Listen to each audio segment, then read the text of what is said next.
There is a lot of tension right now between Ja Morant and the Memphis Grizzlies. When asked what he noticed in the game after an 8-point showing and a Grizzlies loss to the LA Lakers, Ja Morant said, quote, "According to the coaching staff, probably shouldn't play me, honestly. That's basically what the message was," end quote. This was after a game in which it kind of looked like Ja quit on the team, wasn't super interested in being involved with the team during timeouts and such, and then was suspended a game by the team for conduct detrimental to the team. And by the way, the thing that Ja's talking about, oh, well, I guess they just shouldn't play me then, that's what's happening. Ja Morant is averaging a career low in minutes per game. Now, to be fair, clearly the Grizzlies are playing a very deep bench. A lot of guys' minutes are down, but when it comes to Ja specifically, all the things that continue to happen around him and around this organization are very concerning. So you might be wondering, what exactly is happening here with Ja, and what is the future of him in Memphis? Well, let me tell you. If you go back a couple of years, Ja Morant signed a max contract extension with the Grizzlies in the summer of 2022, and at that point, everything was going right for him. He looked like a potential future face of the league. He was one of the most marketable guys in the entire sport.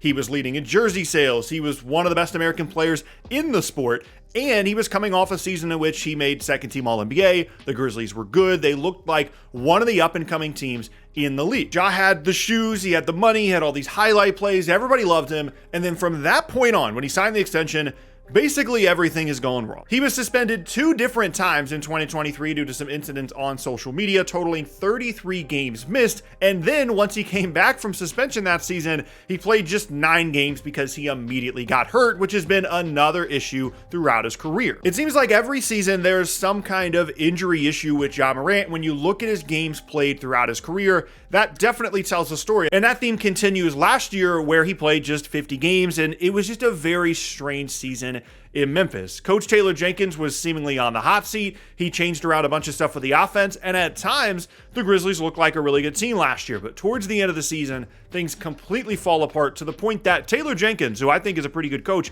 gets fired by the team right before the start of the playoffs. They insert this new coach into the plan, and I think it's pretty clear at this point that the new coach and Ja Morant are not exactly vibing, but we'll get to that in a second. So again, end of last year, vibes are terrible, new coach. Then we go into the 2025 offseason, and the Grizzlies make a massive move. They trade away Desmond Bane, who is one of their core players, and they did this for a couple of reasons. One, they got tremendous value in exchange for Desmond Bane. A ton of future first-round picks, something that's really going to help the Grizzlies continue to build their roster around Ja and around Jaren Jackson Jr. And I think that's one of the primary reasons that Desmond Bane was traded at all, because the Magic were willing to give up what was probably more than most people, including myself, expected Desmond Bane to be traded for. That would be reason number one. Reason number two would be the money aspect of all of this. We talked about Ja's extension. Jaren Jackson's on a big new number. Desmond Bane was on a big contract and is still on a big one now in Orlando. And in this new environment in the NBA where teams are really worried about salaries and payroll,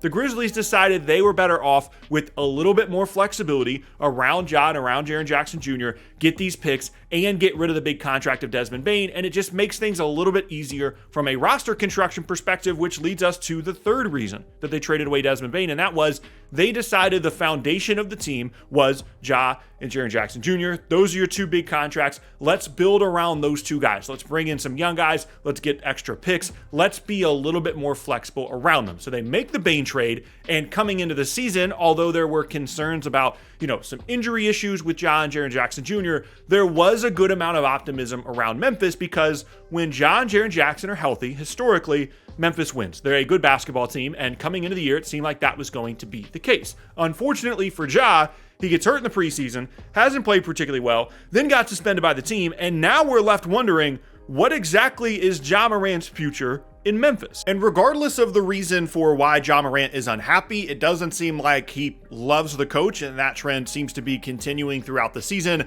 Obviously, I'm sure the injury stuff is frustrating. A lot of things can be frustrating for Ja. At the end of the day, at a certain point, if you're the Grizzlies coach, if you're the organization itself, if you're the people in charge, you have to be frustrated with what you're getting out of Ja Morant, a guy that's making a ton of money. You sign him to a max. You feel lucky if you get 50 games out of him every year. You're dealing with all this other stuff that results in suspensions, and you have to start thinking, okay, we're really frustrated with this guy. Like, what exactly are we doing here? What are our options potentially with Ja Morant? Now, to be clear, I'm not saying the Grizzlies are going to trade Ja. I'm not saying that the trade is imminent. I'm not saying that they are looking at trading him. That has not been reported whatsoever. But we have reached the threshold of weirdness here with all of these Ja Morant situations over the last couple of years, where it would make sense for Memphis to start to think about their future outside of Ja Morant. And on the flip side of that, one of the things I think is really interesting about a possible Ja Morant trade is the assumption would be you'd get a lot of stuff for him, right? Like Memphis would not want to move off of him for nothing. He's still really talented. The fan base really likes him. He's still young. There's still a lot there for Ja. But I actually think that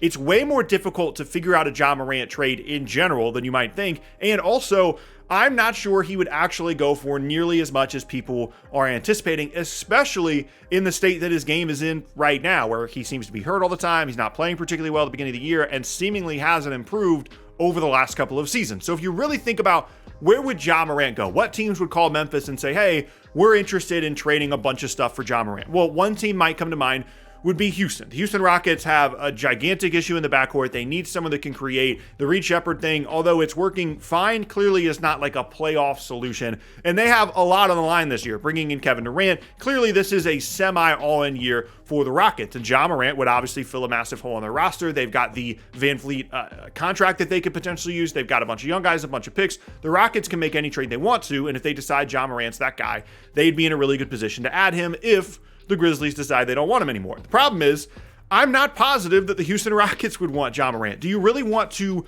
further limit your spacing on a team that's already struggling with spacing? Do you think that Ime Udoka would be super excited about bringing someone in like Ja Morant, especially given that once he kind of got in charge in Houston, he pushed the franchise away from adding this like huge star in the backcourt? Someone like, for example, James Harden, that was going to be taking up a lot of possessions. That's just not really what he wants to do. He wants things to be a little bit more spread out, and I'm just not positive the Houston in general, and Ime Udoka specifically, would be all that excited about bringing in Ja Morant. So then you start looking around the league and thinking, okay, what are some teams that maybe would be willing to take that risk? Maybe the Miami Heat are one of those teams.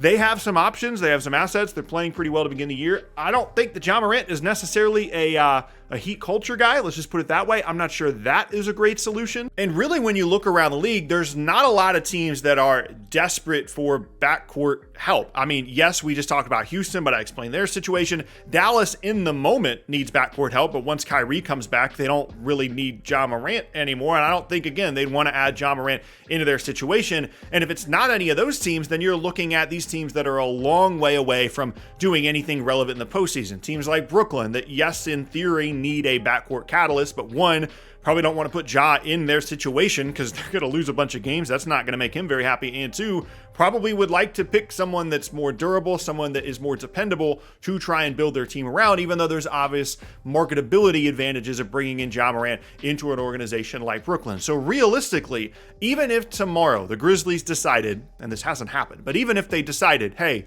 we'd like to move on from Ja Morant. Let's see what we can get. Can we get a Desmond Bane style trade going for Ja Morant? I don't think you could. I really, really don't. This is the low point of his value. He just got suspended. He was hurt in the preseason. He's not playing particularly well. And I think this is one of those situations where unless Ja Morant goes to the Grizzlies and says, I'm out. I don't like this coach. You got rid of Taylor Jenkins. I'm not happy in Memphis anymore. Trade me. I don't think it's realistic to expect it, even though there's all of these things potentially pushing towards Ja and Memphis not being on the same page anymore. I don't think it's realistic to expect a deal, this season or maybe even in the offseason. Like, yes, maybe there's an option there as things kind of slow down and you have a little bit more time to evaluate your roster and you realize Ja just isn't the guy you want to build around. But even then, I don't think the market is there in a way that would allow the Grizzlies to actually benefit a ton from trading away a player in Ja Morant that is still very, very talented and has been a foundational piece for their franchise for years. But having said all of that, if there was a situation in the league that was pointing in the direction of these two entities, the player and the organization, need to go their separate ways. They need a fresh start. If there was any team in the entire league that was going in that direction, it seems like it's the Memphis Grizzlies, and I wouldn't be surprised if this is not the last we hear of what is a very weird Ja Morant situation in Memphis.